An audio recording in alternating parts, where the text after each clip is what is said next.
नमस्कार, लोकसंदेश न्यूज चॅनलमध्ये आपलं स्वागत आहे। पाहूयात आजची विशेष बातमी। सांगली दिनांक 28 नोव्हेंबर स्त्री शिक्षण, सामाजिक न्याय आणि सर्वसमावेशक विकासाच्या विचारांचा प्रसार करणारे क्रांतीसूर्य महात्मा ज्योतिराव फुले यांच्या स्मृती दिनानिमित्त आज दिनांक 28 नोव्हेंबर 2025 रोजी आमदार सुधीरदादा गाडगीळ यांच्या जनसंपर्क कार्यालयात अभिवादन कार्यक्रमाचे आयोजन करण्यात आले। आमदार सुधीरदादा गाडगीळ यांच्या हस्ते क्रांतीसूर्य महात्मा ज्योतिराव फुले यांच्या प्रतिमेस पुष्पहार अर्पण करून सर्व पदाधिकारी कार्यकर्त्यांसमवेत अभिवादन करण्यात आले। या कार्यक्रमाच्या सुरुवातीला आमदार गाडगीळ यांनी महात्मा फुले यांच्या सामाजिक क्रांतिकारक योगदानावर प्रकाश टाकला। फुले दाम्पत्याने शिक्षणाद्वारे समाजाला दिलेल्या दिशा निर्देश आजही तेवढाच प्रेरणादायी आहे। समाजातील वंचित शोषित घटकांना उभारी देण्याचे कार्य आजच्या पिढीसाठी मार्गदर्शक ठरते, असे मत त्यांनी व्यक्त केले।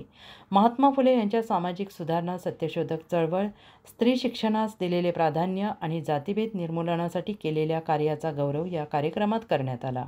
सामाजिक ऐक्य आणि प्रगतीच्या भावना दृढ करण्याचे आवाहन यावेळी करण्यात आले। यावेळी आमदार सुधीरदादा गाडगीळ, भाजपा किसान मोर्चा प्रदेश उपाध्यक्ष पृथ्वीराज पवार, ज्येष्ठ नेते श्रीकांत शिंदे, भाजपा जिल्हा सरचिटणीस विश्वजित पाटील, स्मिता भाटकर, जिल्हा सचिव रवींद्र सदामते, भाजपा जिल्हा सदस्य दीपक कर्वे, भाजपा अनुसूचित जाती जिल्हाध्यक्ष सुजित काटे, मंडलाध्यक्ष रवींद्र वादवणे, तसेच कुपवाड पूर्व मंडल सरचिटणीस नवनाथ खिलारे, सुजित राऊत, शुभम देसाई, गौस पठाण, शैलजा कोळी, माधुरी वसकडेकर, अश्विनी तारळीकर, स्वाती कोल्हापुरे, सचिन परांजपे आदी मान्यवर पदाधिकारी, शक्ती केंद्रप्रमुख, बूथ प्रमुख, कार्यकर्ते उपस्थित होते।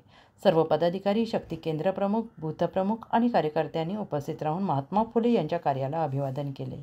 उपस्थित मान्यवरांनी क्रांतीसूर्य महात्मा ज्योतिराव फुले यांचे विचार समाजापर्यंत पोहोचवण्यासाठी संघटनेतर्फे सातत्याने उपक्रम राबवण्याची गरज व्यक्त केली।